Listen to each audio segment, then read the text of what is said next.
జోగి రమేష్ విచారణకు సహకరించడం లేదంటున్నారు డీఎస్పీ మురళీకృష్ణ. మేము అడిగిన ప్రశ్నలకు సమాచారం ఇవ్వడం లేదన్నారు. అయినా దాడి జరిగిన రోజున ఉపయోగించిన ఫోన్, సిమ్ కార్డును తమకు ఇంతవరకు ఇవ్వలేదంటూ చెప్పుకొచ్చారు డీఎస్పీ. మరోసారి జోగి రమేష్ను విచారణకు పిలుస్తామన్నారు. ఆయన మీడియాతో మాట్లాడకుండానే వెళ్ళిపోయారు జోగి రమేష్. దానికి సంబంధించి విజువల్స్ మీరు చూస్తున్నారు. ఈ అంశానికి సంబంధించి పోలీసులు రియాక్ట్ అయ్యారు. ఒకసారి పోలీసులు ఏమన్నారో చూద్దాం.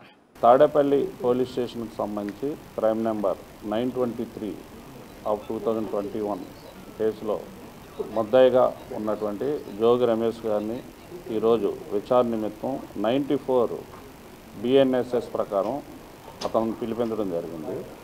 మేము అతన్ని మాకు కావలసిన సమాచారం గురించి ప్రశ్నించగా అతను మాకు అవసరమైనటువంటి మా కేసు దర్యాప్తుకి కావలసినటువంటి సమాచారం అతను మాకు ఇవ్వలేదు. కాబట్టి మళ్ళా కేసులో అతన్ని అవసరమైతే మళ్ళా పిలుస్తామని చెప్పడం జరిగింది.